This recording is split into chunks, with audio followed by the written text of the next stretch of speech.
안녕하세요. 요한복음 3장 22절에서 36절입니다. 22절. 그 후 예수께서 제자들과 함께 유대 지방으로 가셔서 거기서 얼마 동안 제자들과 함께 머무르시며 세례를 주셨습니다. 오늘 본문은 2장, 3장에서 해온 이야기를 요약함과 동시에 앞으로 시작될 4장을 준비하는 역할도 합니다. 2장 가나 혼인잔치의 기적을 통해 유대인의 정결 예식은 유대인에게 기쁨을 가져다 줄 수 없고 오직 신랑으로 오신 예수님만이 구약에서 약속한 하나님 나라를 성취하실 분임을 말했습니다. 이어서 예수님은 예루살렘 성전의 제사가 아니라 예수님이 친히 죽으시고 사흘 만에 살아나심으로써 백성의 모든 죄가 용서받을 수 있음을 보여주셨습니다. 예수님이 친히 죽으시고 사흘 만에 살아나심으로써 백성의 모든 죄가 용서받을 수 있음을 보여주셨습니다. 두 사건이 공통적으로 말하는 것은 옛 시대가 가고 새 시대가 도래했다는 것입니다. 그리고 이어지는 3장 니고데모에게 예수님은 땅에 속한 우리는 위로부터 보내주신 물과 성령으로 거듭나지 않으면 영생을 얻을 수 없고 하나님 나라에 들어갈 수도 없다고 하셨습니다.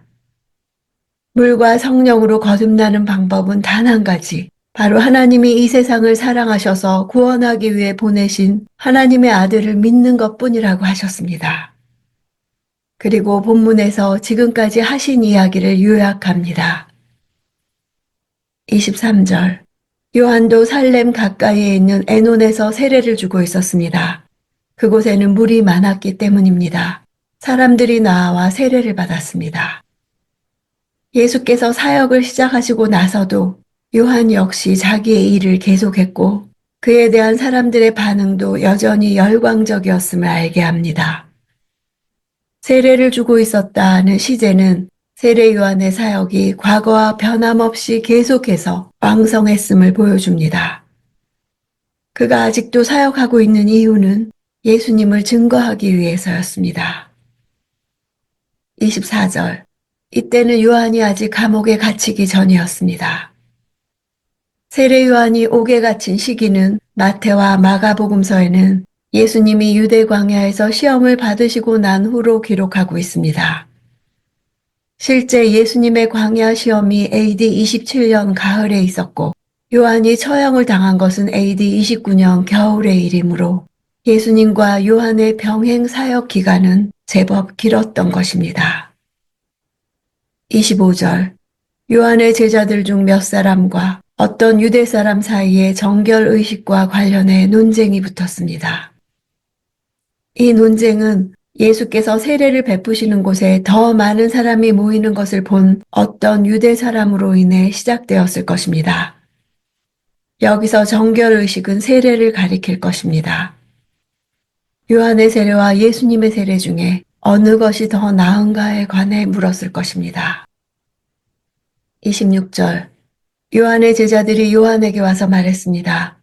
랍비여, 전에 요단강 건너편에서 선생님과 함께 계시던 분, 선생님이 증언하셨던 그분이 지금 세례를 주고 있는데 사람들이 다 그분께로 가고 있습니다. 요한의 제자들은 어느새 예수님을 자기 스승의 경쟁자로 생각하고 있었습니다. 요한은 랍비라 부르는 반면 예수님을 부르는 호칭은 존경의 의미가 보이지 않을 뿐 아니라 선생이신 세례 요한의 영향권 아래에 있는 사람으로 여기는 뉘앙스가 포함되어 있습니다. 그들은 예수의 인기에 시기와 불안을 느끼고 있었습니다. 27절. 이 말에 요한이 대답했습니다. 하늘에서 주시지 않으면 사람은 아무것도 받을 수 없다. 요한의 신본주의적 신앙과 겸손을 볼 수 있습니다. 그는 자신의 몫과 예수님의 몫이 다르다는 것과 이를 정해주신 분이 하나님이심을 잘 알고 있었습니다. 예수께서 더 많은 제자와 사람들을 얻고 있다면 그것은 하나님이 그에게 사람들을 주셨기 때문이라 말하는 것입니다. 29절. 신부를 얻는 자는 신랑이다. 그러나 신랑의 친구는 신랑을 기다렸다가 신랑의 음성을 들으면 그 음성으로 인해 매우 기뻐한다. 나는 이런 기쁨으로 충만하다. 유대의 결혼식에서 두 명의 신랑 친구는 아주 중요한 역할을 합니다. 대개는 신랑의 가장 친한 친구들이 맡으며 결혼식 내내 자질구레한 일들을 책임져 처리해 줍니다. 특히 그들의 가장 큰 역할은 신부를 신랑에게 데리고 오는 일입니다. 그리고 신랑이 첫날 밤을 보낸 후 신부가 정혼 기간에 순결을 잘 지켰다는 사실을 확인하고는 외치는 소리를 밖에서 맨 처음 듣고 기뻐하는 일입니다.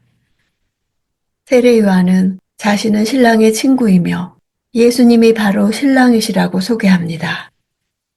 자기 역할은 신부를 신랑에게 데리고 가는 일이라는 것입니다.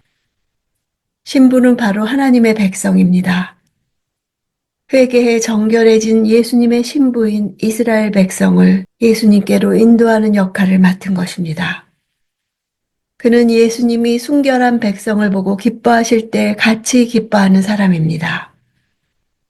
헬라어로 보면 기쁨이라는 말이 3번이나 반복됩니다. 그만큼 예수님의 영광에 대한 세례 요한의 기쁨을 강조합니다. 신부는 신랑을 위해 존재하므로 저 건너편에 많은 사람이 신랑을 찾아 예수님께 나아가는 것은 당연한 일입니다. 교회와 그리스도의 영광을 위해 자신의 영광을 구하지 않은 것입니다. 30절. 그분은 흥해야 하고 나는 쇠해야 한다. 흥하다는 단어는 성장을 의미합니다. 예수님의 명성이 높아지는 영광을 가리킵니다. 요한은 해야 한다라는 단어를 사용해서 예수님의 높아짐과 자신의 낮아짐이 필연적이 되어야 한다고 말합니다. 쇠하다라는 단어를 사용해 요한은 자신의 고난과 죽음을 암시하고 있습니다. 31절. 위에서 오시는 그분은 모든 것 위에 계시는 분이시다. 땅에서 난 사람은 땅에 속해 땅의 것을 말한다. 그러나 하늘에서 오시는 그분은 모든 것 위에 계신다. 위에서 오시는 분의 사상은 구약을 알고 있는 유대인들에게는 결코 낯선 용어가 아닙니다. 그분은 자기 백성에게로 오시는 분인 여호와이십니다. 예수께서 자신과 현저히 구별되는 것은 위에서 오셨을 뿐만 아니라 모든 것 위에 계신다는 점입니다. 자신은 땅에서 난 사람으로 예수님과 근본부터 다름을 증거합니다. 떠날 때와 내려올 때와 내려놓을 때를 잘 아는 것은 자기 자신을 위해서 살지 않고 자신보다 더 큰 가치를 위해서 사는 사람만이 할 수 있는 일입니다. 하나님께 주권이 있음을 인정하는 것입니다. 하나님은 우리에게 때를 정해주심으로 자신이 역사의 주인이시라는 사실을 늘 일깨우십니다. 모든 일에 시기와 경계를 두시고 우리의 반응을 기대하십니다.